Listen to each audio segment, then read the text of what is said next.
reunión. Espero que nos dejen porque hay ya varios metidos en la presentación. Comenzamos y si es necesario, pues paramos la presentación. Queremos darle la bienvenida a todas las personas que nos acompañan hoy y darle de una vez la entrada a nuestro amigo Francisco, que es quien nos va a compartir hoy el tema de la política. Entonces, Francisco, estamos en tus manos. Muchas gracias. Yo voy a estar concentrado aquí en la presentación. Muy buenas tardes para todos. Hoy hay que decir que se saluda a todos los ciudadanos del mundo, porque bueno, ya hemos llegado a otro planeta y hay que colocar en la cédula, soy del planeta Tierra. Bienvenidos a esta sesión que vamos a utilizar los instrumentos de cibernética social. Iniciamos, John. 100 años de historia política de Colombia, la dialéctica aplicada al poder político.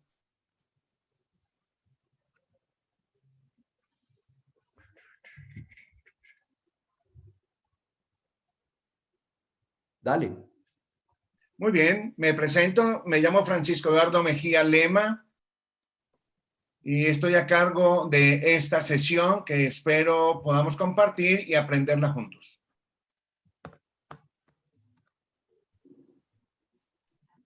John, ¿las fotos tapan el contenido de la imagen? No. No. No, no. Muy bien. El tema está en el subsistema 12 relacionado con los otros subsistemas. Aplicaremos los 4 factores operacionales que tenemos para la identificación de cada caso, para el análisis de la ciencia. Y en este caso, cibernética social tiene instrumentos para hacer la lectura, la comprensión lectora y la construcción de argumentos en torno a esos acontecimientos políticos. Entonces, lo primero que hay que hacer en cibernética social es definir cuál es el referente, hacia qué nos vamos a dedicar para poder tejer la red. Entonces, el referente acá es el poder político. Esto indica que hay poder sacral y hay poder económico que están relacionados, pero nos centraremos en el poder político. Continuamos. La naturaleza del poder político en nuestro paradigma es identificar 3 subgrupos que actúan ante el poder. Entonces, estos 3 subgrupos lo vamos a denominar juegos de poder en la dialéctica. En la dialéctica se hablaría de lucha de clases, pero nosotros, los dialécticos, hablamos de juego de poder. Existen 3 subgrupos ante el referente poder. Uno que se identifica con el triángulo rojo, que lo vamos a denominar subgrupo oficial. Luego, en el cuadro azul, subgrupo antioficial. Y el tercer subgrupo es el subgrupo oscilante. Continuamos. En cada uno de los subgrupos se reproduce la dialéctica para que aprendamos a hacer la lectura y la comprensión lectora. Muy bien, es sistémica y se reproduce. En el grupo oficial hay un oficial oficial, hay un oficial antioficial y hay un oficial oscilante. Y así sucesivamente. En el antioficial también se encuentran y se reproducen y en el oscilante también. Por lo tanto, cualquier estrategia que vamos a desarrollar políticamente debe de tener como referente a cuál es el agente que participa en este proceso. ¿Listos? Continuamos. Vamos a iniciar con el subgrupo oficial y vamos a identificar. ¿Cómo identificamos a este grupo? Con el objetivo. ¿Cuál es el objetivo que tiene los que participan del subgrupo oficial? Es preservar el poder. Eso es clave. preservar. Continuamos. Dale, John. Este es el subgrupo antioficial, cuya meta es buscar sustituir al que está en el grupo oficial. ¿Sí? Entonces, en ese sentido, mostramos una imagen con un sillón, que es el sinónimo del poder político, y lo arrastran otras personas buscando sacarlo de allí. Obsérvenlo bien. Muchas gracias. Continuamos. El tercer subgrupo lo identificamos con el nombre de subgrupo oscilante, pero también ha recibido el nombre de pendular o cooperador. Coopera con el oficial, coopera con el antioficial. ¿Qué busca este grupo? ¿Cómo identificamos quiénes están en él? ¿Quién interactúa? Lo identificamos cuando ellos buscan el bienestar, es decir, se arriman al árbol que más sombra dé. En el caso de la fotografía, observamos que estas personas que son oscilantes no miran el poder, parece que no existiese y son un poco indiferentes. Continuamos. Este es el logotipo que identifica el grupo oficial. Con grupos trabajan armónicamente, más proporcionalmente. Existen los tres, pero cada uno aporta de una manera diferente. Ese es el logotipo entonces. Aquí tenemos el primer mecanismo de actuación. Elegir sucesor. Todos los regímenes y los sistemas políticos de diversas formas tienen un mecanismo de actuación que es elegir el sucesor. En este caso, hemos invitado a que ella sea la elegida de parte del subgrupo oficial. Continuamos. Vamos a aplicar este mecanismo de actuación en la historia colombiana y aquí encontramos a la izquierda una imagen donde ustedes encuentran unas líneas donde están todos los años y en la parte de abajo el periodo presidencial, el periodo sociológico colombiano y luego vienen las actuaciones por medio del cual voy a delatar y en la parte superior ya ustedes encuentran el poder sacral que incide mucho en todas partes del poder político. En este caso, Benedictino XV, quien empezó a realizar el derecho canónico. El Partido Conservador gobernó a Colombia en un periodo sociológico que lo llamamos hegemonía conservadora, hasta 1930. Pero ¿qué ocurrió en ese periodo de hegemonía conservadora cuando se elige sucesor? El Papa en Roma elegía al candidato. Y la persona encargada que se encuentra ahí al lado de Pía, que es mi muñequita, era Ismael Perdomo. Él decía quién era el candidato del Partido Conservador, pero en cierta ocasión se demoraron mucho y el Partido Conservador se fue dividido. Cuando perdieron las elecciones, a Monseñor Ismael Perdomo le decían, Monseñor Ismael, perdimos. Eso fue hasta 1930, que fue la hegemonía conservadora. Debo de destacar algunas situaciones en ese periodo. ¿Puedes pasar la imagen, John? Gracias. Ustedes se encuentran en estas imágenes unos balones de fútbol que son los campeonatos mundiales, que muchas veces hay que hacer referencia a ellos para poder hablar de la historia de Colombia. Encontramos en este periodo de gran incidencia es la inversión alemana en Colombia. Fundamentalmente el hierro, las importaciones de hierro. Bien sabemos que el hierro en Alemania en ese periodo era superior al hierro producido por el Imperio Británico y que el gobierno alemán en ese momento, Hitler todavía no estaba, no podía vender porque la mayoría de las naciones tenían colonias. Entonces, Alemania no tenía colonias. ¿A quién le vendían el hierro? Clandestinamente tenían que vender el hierro. En Colombia se creó la Sociedad Colombo-Alemana de Transporte Aéreo.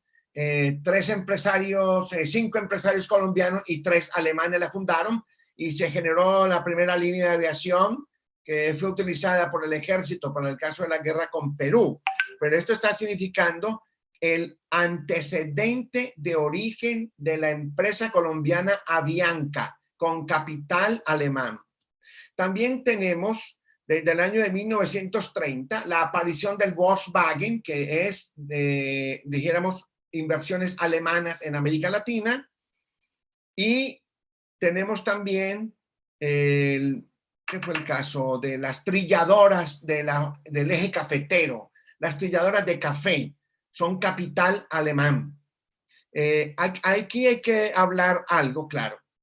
Cuando la Iglesia Católica incide en la posición de elegir sucesor en el Partido Conservador, debemos de mencionar que es de mucha incidencia el pensamiento católico aliado con lo alemán a raíz del Pacto de Letrán de 1929, y es más fácil que en Colombia se le admire a un alemán más que a un americano, porque hay una alianza de tipo religioso político en esa decisión por la disciplina, por el orden que el país alemán lo ha generado.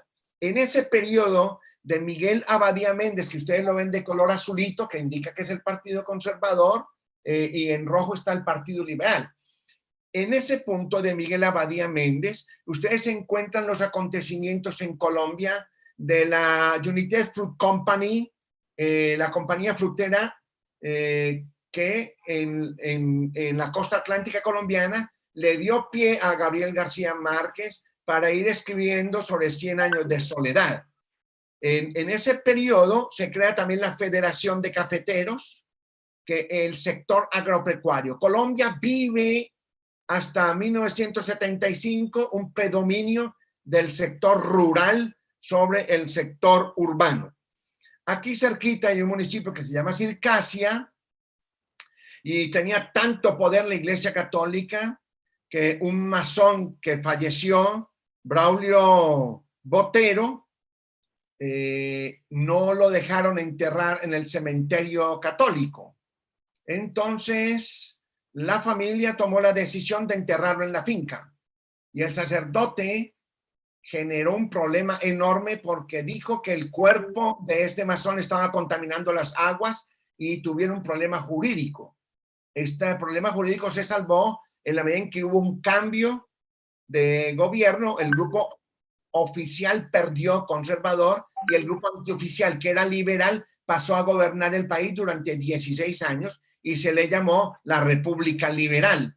Allí hubo un cambio y la elección de sucesores cambió, y eso fue a través del Partido Liberal, que era a través de las convenciones.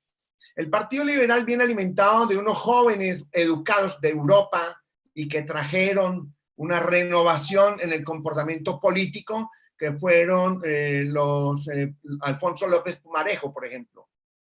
Ustedes ven allí cerquita el año de 1940, que es donde los grupos antioficiales conservadores en ese momento proponían un gobierno corporativista de orden del fascismo a través de la incidencia de Francisco Franco en España. Afortunadamente, el Congreso de la República dijo no. Entonces, no se pudo organizar el Estado colombiano como el corporativismo que es propio del fascismo.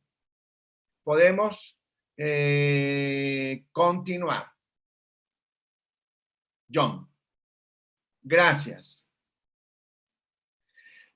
Otro de los sucesos importantes en Colombia en toda la historia, porque no puedo mencionar todos, fue lo acaecido el domingo del 19 de abril de 1970.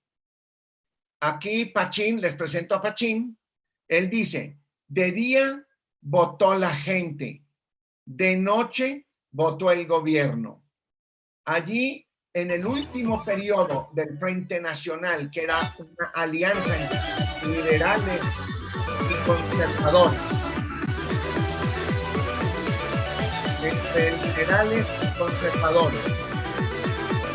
El gobierno de Michael Pastrana Borrell. Allí apareció, a raíz del robo de esas elecciones, uno de los grupos guerrilleros y el primero urbano, llamado el M-19. Y todas las estrellitas negras que ustedes ven allí son de grupos antioficiales, como la FARC, que generaron sus conferencias, para que ustedes vayan viendo más o menos qué es lo que estaba pasando allí.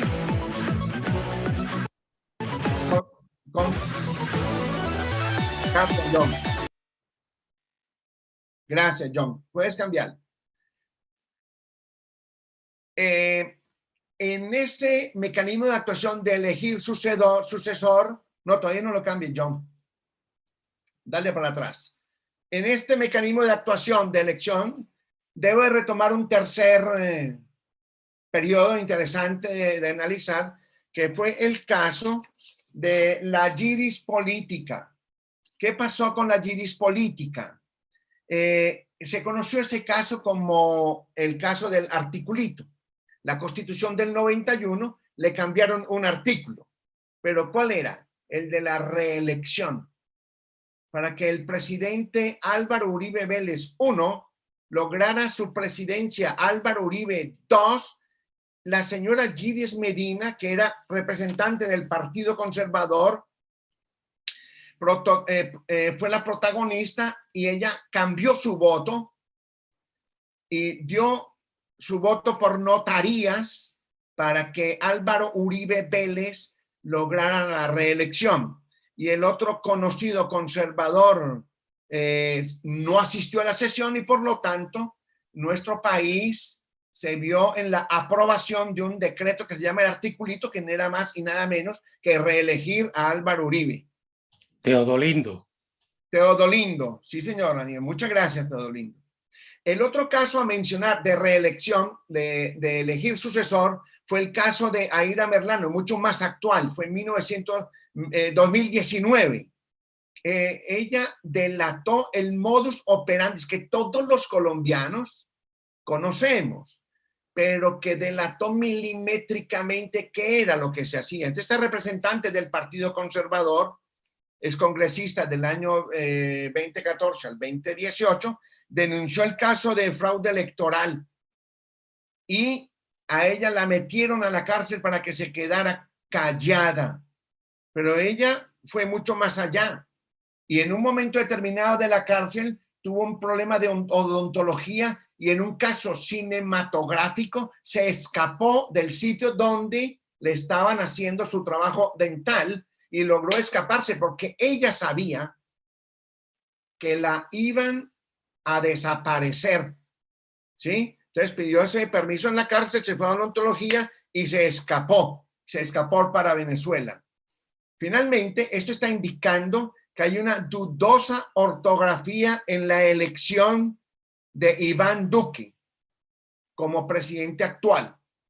Y hoy, cosa curiosa, los encargados de las asambleas departamentales, el presidente, que tiene 23 años de gobernar esta institución, ha propuesto que el presidente extienda 2 años más su gobernabilidad. Entonces, aquí cierro los casos de elección más representativos en Colombia desde el año de 1930 hasta el año 2021. Puedes pasar. Otro mecanismo de actuación del grupo oficial, que esto es lo que hemos aprendido de la escuela brasilera de Valdemar de Gregory, de estudios políticos, es que activa el mecanismo de paternalismo y asistencialismo para preservar el poder, porque todos los mecanismos de actuación buscan es preservar el poder. En la foto que tenemos encontramos una basura cerquita y el presidente le está dando algo a cambio de. Puedes cambiar, John. Gracias. Muy bien, aquí definimos 2 términos, paternalismo y asistencialismo. Dijéramos que paternalismo es la actitud de las personas que John no alcanzó a leer ahí. Actitud de las personas que aplican formas de autoridad y protección. Te toca mover a ti las imágenes, las caritas o reducirle de tamaño. Bueno, entonces dejémoslo quietico. ¿Alcanzan todos a leerlo? Sí, perfectamente. Está bien. Bueno, gracias. Entonces, si quiere alguien me lo puede leer, por favor, porque aquí está interrumpida por la imagen. Actitud de las personas que aplica las formas de autoridad y protección propias del padre en la familia tradicional a otro tipo de relaciones sociales, políticas, laborales, etc. Gracias. ¿Alguien me quiere leer qué es el asistencialismo? Actitud política. Actitud política orientada a resolver problemas sociales a partir de la asistencia externa en lugar de generar soluciones estructurales. Muchas gracias. Cícolo es el niño que está a la derecha de Pachín y me pide que le cuente la historia de los pantalones para todos. Resulta que leí hace poquito en el municipio de Quinchía que un político que aspiraba al consejo fue a una comunidad y vio a su líder un poco de pantalón roto. Entonces él prometió que al llegar al consejo le iba a comprar a todos pantalones. Transcurrido 2 años, él regresó por los votos, pero cuando regresó a la comunidad por los votos, la comunidad le recordó sobre los pantalones. Y él dijo, claro, yo me acuerdo muy bien, por eso vengo hoy a tomarle la medida. Ese es un ejemplo de paternalismo. Se puede tomar como otros ejemplos. Gracias, John. Continuamos. Violencia. Todos somos violentos. El grupo antioficial, oficial, antioficial y oscilante somos violentos. El grupo oficial activa la violencia en la burocracia, en la parte económica, en la fuerza y en la corrupción. Ahí está el ejemplo. Sigamos, John. Voy a ir un poquitico más rapidito. No, ese no. El otro. El anterior. No. Es que... ¿Cuál está primero? Gracias. Un control por la fuerza, en el caso colombiano, de la violencia del grupo oficial, es el exilio, lo tomé, es el exilio de Gabriel García Márquez, cuando militares amigos de él lo llamaron y le dijeron, váyase ya. Y él cogió sus cosas de inmediato y se fue para la Embajada de México. El presidente de aquel entonces, que era Turbay Ayala, que fue el segundo presidente después del Frente Nacional, dijo que Gabriel García Márquez se había ido para México para generar un ambiente en la venta de sus libros. Y el otro fenómeno que hay que hablar en la historia colombiana, el control por la fuerza, es los paros cívicos. Paros cívicos son ciudades enteras que paran. No importa que usted sea liberal, conservador, comunista, ateo o creyente, pero pararon fundamentalmente en Colombia por agua, luz, teléfono y alcantarillado. El escritor más prolífero en este campo es Pedro Santana, que tiene sus libros en Colombia, en muchas partes de América Latina, y que analiza los paros cívicos. En el gobierno de Belisario Betancur, que es el primer conservador que gobierna después del Frente Nacional, pararon 10 ciudades. Entonces, los paros cívicos fueron muy controlados. Continuemos la próxima. Aquí es un caso muy complicado. Hoy, precisamente, nuestro país tiene la noticia de que el ejército ejecutó a 6.402 civiles. ¿Sí?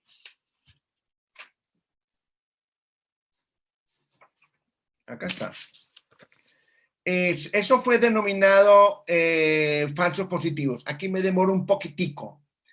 Estimados amigos, el señor Omar Darío Rojas Castaño era un ex coronel de la policía, 32 años en la institución, pero es sociólogo, docente y escritor. Él habló de las ejecuciones extrajudiciales en Colombia, un nombre que no se debería de aceptar en la literatura porque ejecuciones extrajudiciales indicarían que la persona ejecutada tenía algo contra la justicia, pero es que en estos casos son personas totalmente inocentes. Él escuchó esos casos y fueron creciendo en el gobierno de Álvaro Uribe Vélez. Habían ministros de defensa que normalmente, dijéramos, había unas estadísticas más o menos estables hasta que llegó a ser ministra de defensa la señora Marta Lucía Ramírez, quien es hoy la vicepresidenta de Colombia. Aquí donde el batallón La Popa, el grupo Zarpazo y el coronel Hernán Mejía, que hoy es candidato presidencial de las reservas de la policía, fueron los ejecutores, junto con más de, ¿qué te dijéramos? ¿Cuántos fueron? No, esto está involucrado todo el ejército colombiano, gran parte del ejército colombiano y las altas esferas del ejército. Ellos tienen mucho temor porque quien denuncia esto es la JEP. JEP en Colombia es la Justicia Especial para la Paz, creada en el pacto que hubo con las FARC. La JEP, inicialmente el uribismo lo vendió, que eso era para que pudieran los guerrilleros decir sus culpas, pero no, es todos los actores del conflicto que tienen que ir a la JEP, y la JEP acaba de delatar que son más de 6.402, pero otros organismos de derechos humanos dicen que podemos llegar a los 10.000 casos, el doble de los asesinatos que en el gobierno de Augusto Pinochet. Y no doy más cifras allí, ahí hay un cuadro bastante interesante del año 2001 hasta el 2007, que es el pleno gobierno de esto. ¿Por qué? ¿Qué fue lo que pasó? Pues hubo una resolución 019 del Ministerio de Defensa del 2000, que planteaba que había medallas, ascensos y ventajas competitivas a aquellos que mostraran asesinatos de falsos positivos. Entonces, aquel que tuviese más de 150 recibía una semana libre, el soldado también o el coronel. Aquel que no cumplía dentro del ejército era retirado. Esta situación se está delatando en este momento. Hay más de 180 brigadieres, más de 10.000 soldados, entre 15 y 22 generales de la República. Dijéramos, nuestro ejército aquí perdió el honor. Y estamos hablando de la violencia del grupo oficial. El mayor caso, el que más me ha parecido, dijéramos, significativo, todos son válidos, pero el caso de los niños y jóvenes de Soacha, que fueron llevados hasta Cúcuta en la frontera. Soacha queda al lado de Bogotá, en el centro de Bogotá. Fueron llevados a la frontera con Venezuela. Y allá los vistieron de militares y los mataron. Personas inclusive con lesiones en sus lóbulos frontales, en el cerebro. Hay mucho que decir de esto, John. Gracias. Por último, la frase del general Mario Montoya en el caso de los falsos positivos. Dice, a mí no me vengan a reportar heridos. Lo que yo necesito es muertos y litros de sangre. Suficiente información. Continuamos. El concepto de corrupción es activado por el grupo oficial y el mejor ejemplo que nos da el ratón Don Juan en la figura es Odebrecht. En ese periodo que se está mostrando la tira histórica de Colombia. Muchas gracias. Sigue. El tiempo se nos está cortando. Concesión, el nombre lo indica, le da parte del poder a otro grupo y se sube. En el caso de puedes continuar, John, el otro. El M-19 recibió el Ministerio de Salud, que eso fue una concesión, pero cuando fue a aprobar la ley de salud, Antonio Navarro dijo, no, esto no es así, y se retiraron del gobierno. Continúa, John.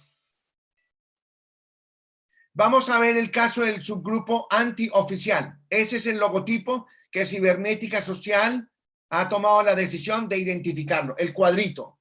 Gracias. Sigue, John. El primer caso es que se activa la oposición, la competencia y el populismo.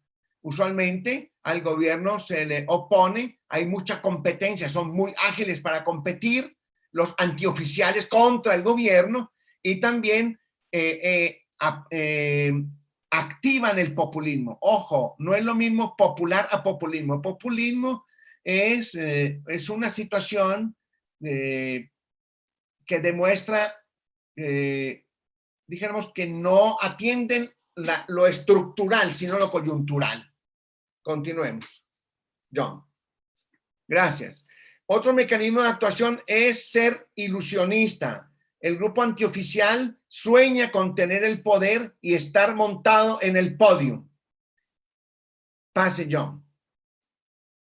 Gracias. Ilusionista con el poder es una interpretación falsa de una sensación realmente recibida, o sea, se engañan a sí mismos. La gente busca y quiere ser presidente, pero no. Otro mecanismo es el clandestino. Continúa, John. Clandestino es una forma de ocultarse o secreta para burlar la ley. Los grupos antioficiales son clandestinos y entre ellos está la FARC, que nació en ese periodo de 1949-1950, que está señalada en este mapa, en un periodo de violencia liberal conservadora. Sigue, John. Los antioficiales también son violentos. Ahí está la foto de Néstor cuando coge el zapato y trata de tirármelo, asimilando lo que ocurrió con John Bush y un periodista en Asia. Hay una violencia sutil, una violencia anárquica y una violencia sancionatoria. Sancionatorios que permanentemente están renegando del grupo oficial. Hay violencia sutil que de pronto usted no la ve, pero es una presión muy suave. Anarquista es muy diferente a terrorista, pero también el terrorismo es una expresión más avanzada del anarquismo, porque el grupo antioficial armado busca matar a un ministro, pero pone una bomba ante un club. Entonces, eso es anarquismo y terrorismo. Pasa, John. Ese es el caso de los secuestros, el caso de la bomba del club de Nogal, que se identificó un club donde había reuniones de grupos paramilitares, narcotraficantes con el gobierno y con quien es hoy la vicepresidenta de Colombia.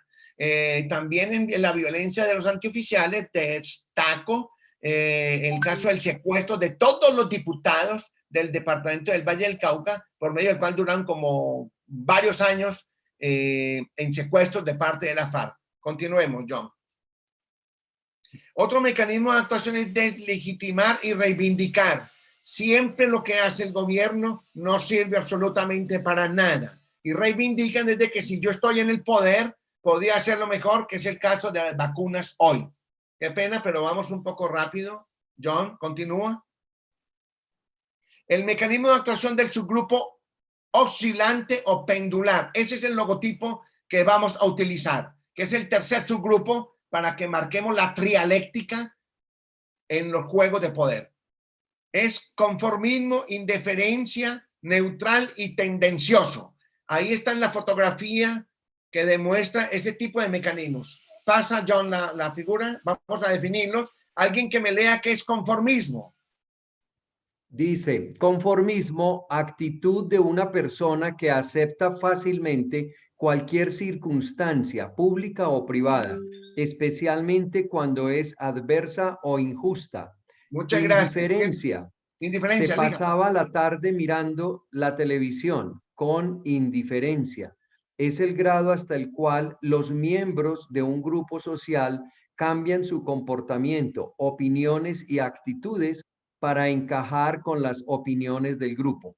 Mira lo que dice la Gata Martiniana. Tras el empate, el equipo local mostró cierto conformismo y renunció al ataque. Ese es el resumen que tenemos de ese mecanismo de actuación. Continúa, John. Gracias. ¿Quién me lee neutral?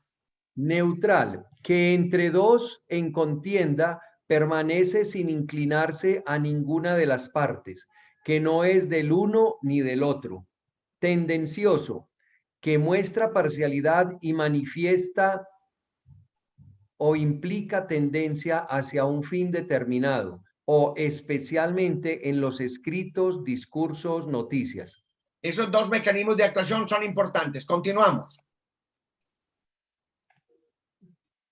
Violencia, el silencio. Suficiente información del subgrupo oscilante. El silencio es también violento. Quedarse callado ante el país y los sucesos del país es violencia. Fetichista. Continúa. Es la adoración al otro. Continúa, John. Que rinde culto a los fetiches o que siente una admiración exagerada hacia una persona o una cosa a la que otorga virtudes extraordinarias. El caso que plantea la cabra Borikin, que es otro de mis muñecos, dice, llevaron al entierro a un adivinador y le preguntaron quién se iba a morir después y dijo que el primero que saliera del templo. En este momento siguen llevándole frijoles y mazamorra a la gente que está en el templo, porque son fetichistas. Continúa.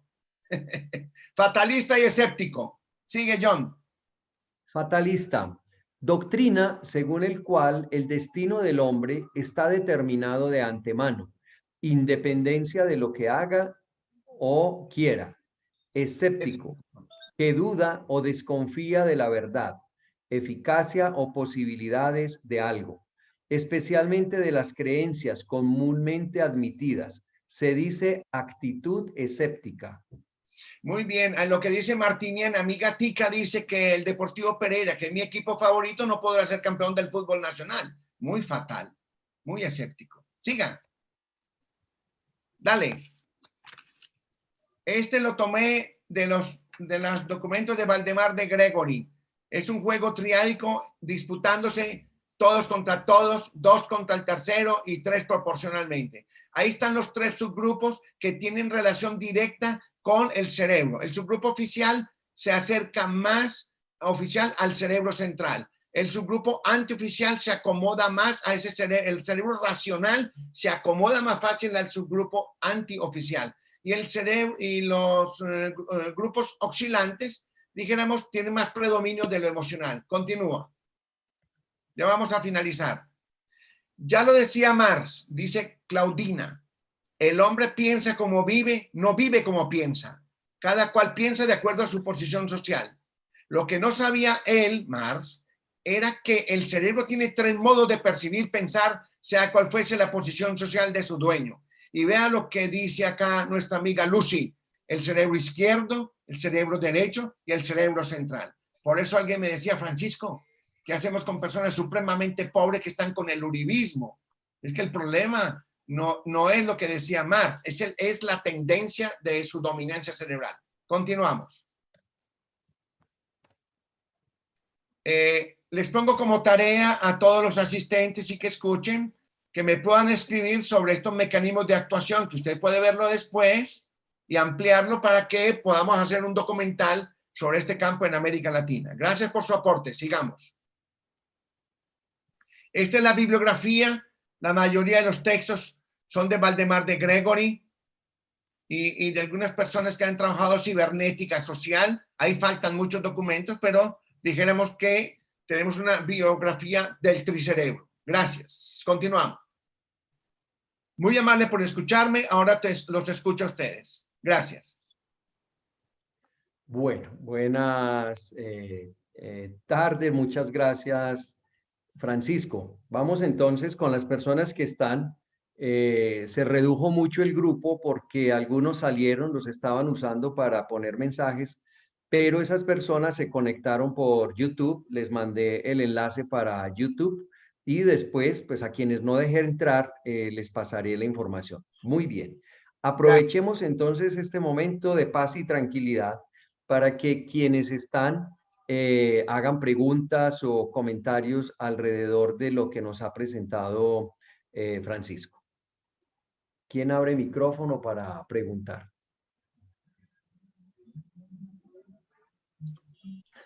Permiso, John. Hola, Aníbal. Aníbal, ¿cómo estás?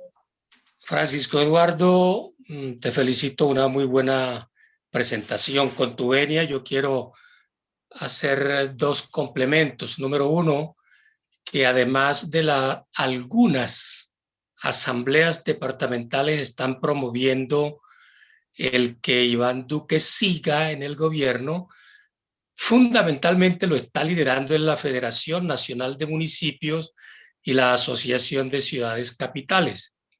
Segundo dato, cuando hablabas de García Márquez, hablabas del presidente Turbay, del famoso Estatuto de Seguridad. Sí. Quiero complementar en el sentido de que el presidente Turbay tuvo una relación muy estrecha con el jefe del presidente Duque hoy, Álvaro Uribe, porque cuando Turbay fue presidente, colocó a Álvaro Uribe como director de la Aeronáutica Civil y justamente ahí, ya está aprobado, fue donde, el director de la Aeronáutica Civil le dio las pistas clandestinas a Pablo Escobar. Pero hay que tener en cuenta que eso no se ha acabado. ¿Por qué? Porque el nieto de Turbay hoy está protagonizando, se llama Miguel Turbay y es el más seguro candidato número 1 del presidente Uribe, que muchos dicen le debe el favor al presidente Turbay. Tercer datico, interesante. Hoy la JEP está ahí para que todo el que tenga que hablar con los falsos positivos, de los cuales tú hablabas son 6.500, 10.000, en fin, el presidente Santos se ha ofrecido como ministro de Defensa que fue en su momento del presidente Uribe para ir a declarar a la JEP. Y mucha gente le está diciendo a Camilo Ospina, que fue el ministro de Defensa de la famosa resolución 019, que pagó para que trajeran muertos, también se presente a declarar en la JEP. Finalmente, no sé hasta qué punto valdría la pena mirar el tema del subgrupo oscilante, porque metites ahí a los legales y los ilegales. Y entre los oscilantes, el antioficial, no el oscilante. En el antioficial metiste a los grupos legales, llámese Colombia Humana, los verdes, pero también los ilegales, que son por supuesto los grupos guerrilleros. No sé hasta qué punto por tema metodológico y sobre todo pedagógico, antropológico, sería mejor hacer la claridad de que una cosa es una cosa y otra cosa es otra cosa. Y finalmente, cerca de los oscilantes, pues se puede ser neutral, pero no indiferente. Eso era. Muchas gracias. Aníbal, muchas gracias por su aporte. Muy bien, ¿alguna otra pregunta u opinión sobre esta excelente presentación que nos ha hecho Francisco? Que abran el micrófono, por favor.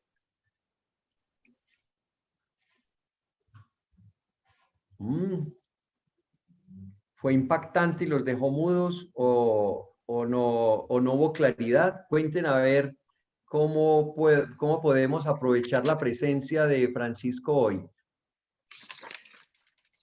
Sabes, John, que yo había escrito bien lo de Camilo Ospina Bernal, pero la información que tiene Aníbal es muy clara.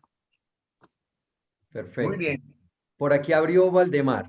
Entonces, démosle la palabra a Valdemar. Bienvenido, profe. Maestro Valdemar, tiene la palabra. Paco, le dicen Paco Mejía, ¿no?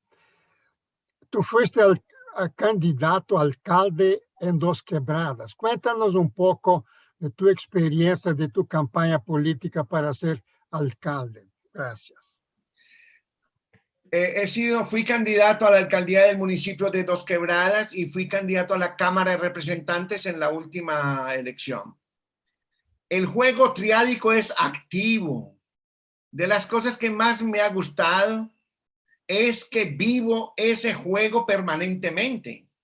Entonces, en primer lugar, mi programa de gobierno lo trabajé directamente con todo el instrumental de cibernética social. Me basé en los 14 subsistemas para la elaboración de las políticas públicas y la reestructuración administrativa del municipio en 3 subsecretarías o megasecretarías que son relacionadas directamente con la propuesta de cibernética.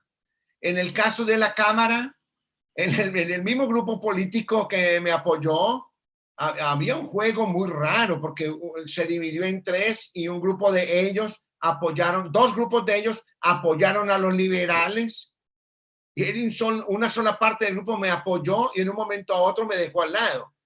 Pero yo conozco los juegos trágicos a través de lo que he aprendido de Valdemar y dijéramos, no me pongo en complicaciones de la vida y la entiendo y logré sacar una votación representativa. Eso fue más o menos. Con mucho gusto puedo compartir en un momento determinado el programa de gobierno a la municipalidad basada en cibernética social. Gracias, Valdemar. Gracias, Francisco.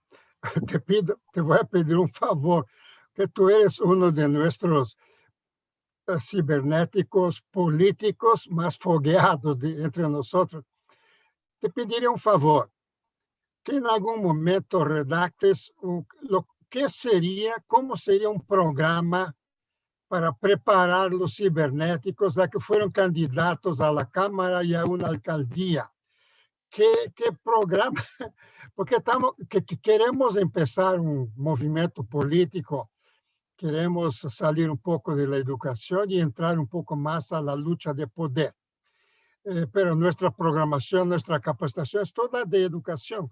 Pero queremos adaptarnos a una batalla política. Entonces, ¿qué nos recomendarías? ¿Cómo sería un programa de formación para ser un candidato como tú fuiste? ¿Okay? En algún momento, si nos puedes organizar una especie de programa de capacitación para una acción política.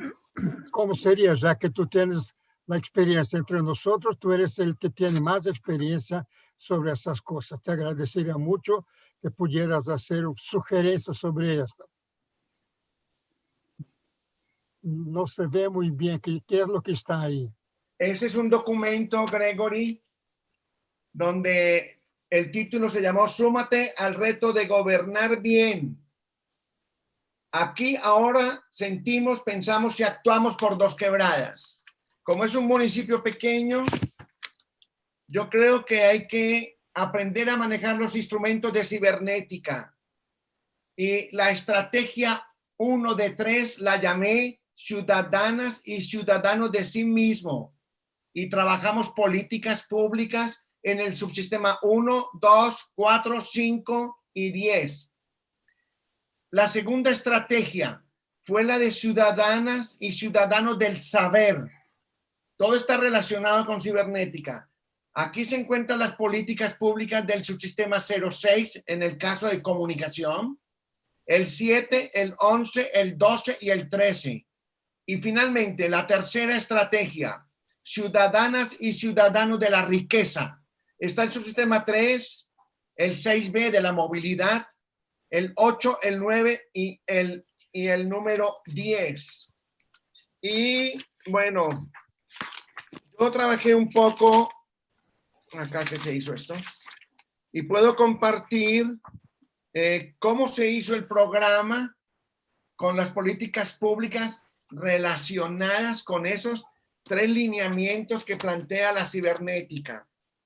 Ciudadanos más inteligentes, ciudadanos más sensibles y ciudadanos más productivos. Bueno, hay muchas cosas que contar ahí, Gregory. Bueno, con mucho Miguel, gusto acepto el reto. Gracias. Miguel Andrade también tiene un comentario, una pregunta para hacer. Gracias, don Fernando. Solo contarle una brevísima experiencia a propósito de la consulta de Valdemar. Hace un poco más de 4 años, un amigo me pidió que apoyase a una hermana que estaba de candidata a asambleísta nacional, provincial. Y la señora solo se vino de la provincia y me dio un par de horas para ayudarla. Entonces lo que hice fue, le digo, hagamos una matriz. La primera columna, cada uno de los 14 subsistemas. La segunda columna le dije, hagamos un breve análisis de cuál es la situación más crítica en cada uno de los subsistemas. Por decir algo, en el subsistema 1, familia, una situación crítica es que el gobierno había eliminado el Instituto Nacional del Niño y la Familia. Y entonces, en la tercera columna, ¿qué usted desde la Asamblea propondría? Por ejemplo, reconfigurar, reconstruir ese instituto. Bueno, y en el lapso de 12 horas tenía más de 14 propuestas para llevar a la Asamblea en calidad de propuestas de construcción de normas. La señora, la verdad es que ganó, pero aquí ocurrió hace 4 años el apagón, con lo que señalaba Francisco. Desde el poder se produjo el apagón y le bajaron los votos y no le dejaron entrar a la asamblea. Pero bueno, la experiencia era esa. En cuestión de 2 horas hicimos esa matriz y fue fabuloso. Para ella fue fabuloso. Se movió con eso en el campo y en la ciudad. Muchas gracias, Miguel. Yo quisiera invitar a Gregory para que él hablara un poco de Francisco, de la propuesta que se tiene de trabajar en la línea. Casi él sea quien cierre esta presentación de hoy, antes de darle la palabra a Pío, claro está. Gracias, Perdón, John. Perdón, antes que hable Pío, es que yo tengo una preocupación, porque es que estamos en YouTube, seguramente esto es público, seguramente tú lo vas a enviar. Este video, esta presentación va a correr. Yo hice unas afirmaciones aquí del tema de la aeronáutica civil, relación expresidente Turbay, expresidente Uribe, y dije que todo eso estaba aprobado, pero porque lo he leído en los libros y en la prensa. O sea, yo no tengo la prueba. Y hago esta claridad porque es que aquí en Colombia, ustedes saben, la situación de orden público está muy complicada, número 1. Y número 2, a uno por cualquier cosa lo llaman a los estrados judiciales. Y repito y aclaro, eso lo dice la prensa y por supuesto yo sí tengo textos y prensa para afirmar lo que afirmé. Muchas gracias. Muy bien. O sea, no te tengo que editar. Ya esta aclaración es suficiente. Ok, Gregory. Yo estoy de acuerdo con Miguel, con Aníbal, estoy de acuerdo. Todo lo que hemos dicho, nosotros lo hacemos desde esta custodia de la memoria que tenemos atrás. ¿Listo? Bueno, Gregory. Miguel, te invitaría a ti y a Francisco que me mandaran los materiales que ustedes usaron, que pueden ayudarnos a elaborar el programa de formación de nuestros cibernéticos para tener un poco más de acción ciudadana, ¿no? Porque nosotros no estamos luchando por poder. La triste historia de Colombia que nos relató Francisco, porque es una triste historia, demasiados muertos, demasiada guerra, demasiada violencia, es que falta alguna formación para la convivencia. Entonces, habría que en las escuelas o en los movimientos dar un poco más de formación para la convivencia, para comprender el juego triádico, proporcionalismo, y que las familias quisieran dedicarse a la paz, porque parece que hay más ganas de pelea que ganas de paz. Pero toda América Latina es así, lo que cuenta Francisco de Colombia se repite. Miren lo que pasó en Pinochet, miren lo que pasó en Argentina, Uruguay, y en Brasil pasó y está pasando otra vez ahora, están matando nuestros hermanos de los cerros, los matan 14, 15 por día, la policía, el ejército. O sea, está faltando formación ciudadana para querer tener una ley, respetar la ley, colaborar, convivir, ser positivo, constructivo. Y por eso estamos invitando a los compañeros de cibernética a empezar a pensar cómo formar mejor la ciudadanía y cómo podríamos nosotros ayudar. Por eso los programas que ustedes ensayaron ahí nos servirían muchísimo y les agradecería muchísimo. Pero no hay que dejar de lamentar lo que cuenta Francisco y lo que está pasando en Ecuador ahora con el lío, porque siempre cuando se pierde una elección, siempre los tipos dicen fraude, gritan fraude, fraude, fraude. Mira lo que está pasando en Venezuela con la persecución que un imperio le está haciendo a una islita de nada. Esto no es justo. Esto no está bien. La raza humana está desorientada, está endemoniada. Hay que hacerle algún exorcismo. El ser humano son subgrupos oficiales, ¿no? Que los antioficiales solo nacen cuando hay exagero del oficialismo. Y el oscilante está perdido y manipulado por el oficialismo, no sabe nunca qué hacer. Está desubicado o indiferente o asustado y no reclama, ¿no? Entonces, hay una urgencia de una nueva formación ciudadana. Y estamos buscando ideas, así que todos los que están aquí, además de Miguel y Francisco, que nos puedan mandar alguna sugerencia para una mejor educación para la vida ciudadana, les agradeceríamos muchísimo. Porque ahora con la pandemia, nuestros gobiernos han fallado terriblemente, terriblemente. Y en Brasil, el gobierno federal sigue negando todo, tanto así que la Suprema Corte está permitiendo que los municipios y las provincias tengan el derecho de comprar vacunas porque el gobierno federal prefiere que la gente se muera a gastar un centavo para comprar vacunas o remedios, cosas así. O sea, los subgrupos oficiales gobernantes de América Latina son un desastre lamentable, porque tenemos que lamentar tantas muertes porque no actúan debidamente en la pandemia, pero nunca actuaron a favor del pueblo, nunca actuaron para nada. Cuando hay un gobierno que un poco más o menos actúa, lo matan. Un candidato que promete actuar, lo manda a matar. Y Colombia está llena de ejemplos así, ¿no? Entonces, queridos, tenemos que lamentar no solo los muertos, pero tenemos que lamentar nuestra clase dirigente. Tenemos que hacer alguna cosa, queridos. Muchísimas gracias. Muchísimas gracias. Gracias, Gregory. Pío. Muchas gracias, Pío, John. o si Francisco quiere decir algo al cierre antes de Pío también. Adelante, te agradecemos, Francisco. Adelante, Francisco, si quieres decir algo para el cierre. No, yo creo que el reto que nos plantea Gregory es importante, de acumular, dijéramos, la experiencia y poderla compartir. Yo siempre he pensado que este tema que Gregory sabe, que llevó tiempo trabajándolo, podamos tener un día un buen texto demostrando los mecanismos de actuación y la demostración que esa metodología de la trialéctica es de gran utilidad para el mundo. Y siempre he visto en el libro Terapia de Choque y en la conferencia de esta señora canadiense, Clara, la niña escritora de Terapia de Choque. Naomi Klein. Naomi Klein. Yo creo que deberíamos de asimilar esa investigación de ella de 4 años y hacer nuestra propia tarea para hacer eso mismo.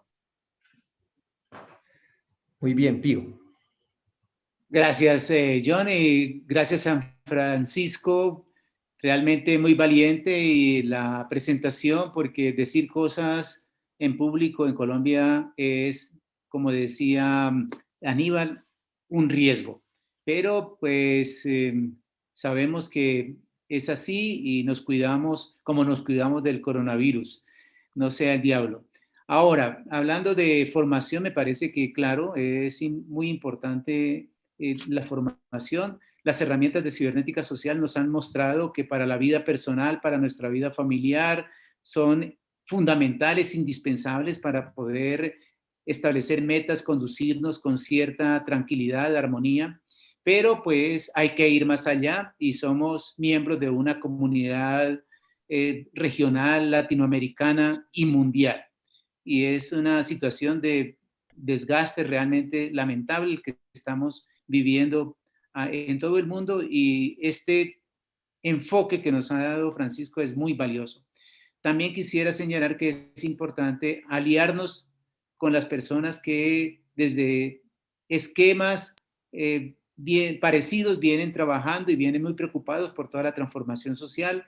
Entonces, unir nuestros brazos para poder sacar adelante esa misión de renovación de nuestra pobre condición humana muy golpeada últimamente.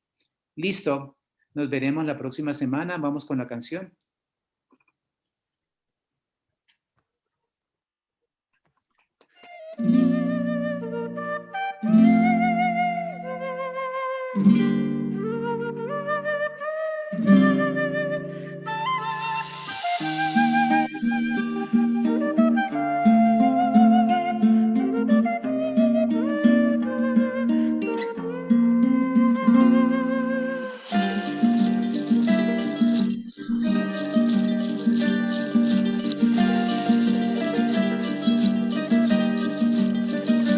Desde el punto de amor en la tierra, despertemos la esperanza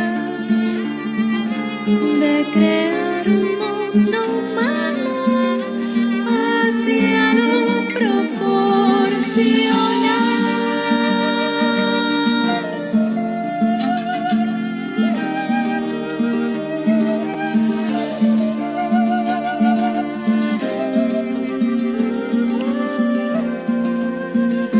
Indoamérica libre despierta al ritmo del tambor de fiesta de la vida, que la humanidad es una y es nuestro hogar la tierra.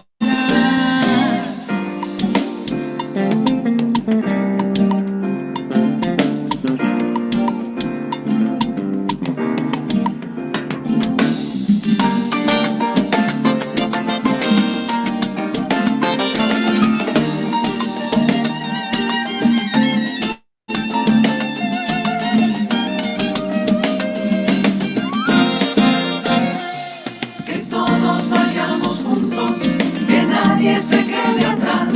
Que todo alcance para todos es medida de equidad. El planeta es solo uno y es absurda toda guerra. Que la paz es el camino y la libertad es cierta. Que la paz es el camino y la libertad es cierta. Precisamos equidad, una mejor distribución, porque la madre tierra siempre tiene la razón. Precisamos equidad, una mejor distribución, porque la madre tierra todo da en proporción. Rescata tu cabeza, no la entregues. Necesitamos información verdadera. Ríndete solo a la fuente infinita de la vida. Indoamérica libre desperta o ritmo do tambor da festa da vida, humanidade única e a terra nossa Nicolás. Que todos vayamos juntos, que nadie se quede atrás.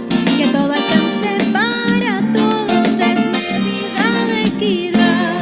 El planeta es solo uno y es absurda toda guerra. Que la paz es el camino y la libertad es cierta. Que la paz es el camino y la libertad es cierta. Que la humanidad es una y en comunidad consciente. Muy bien. Muchas gracias. Feliz noche. Nos vemos en 8 días con otro tema muy bueno. Sí. Como dice Gregory, que prohibido morir. Proibido morir, proibido matar. Muy bien. Feliz noche.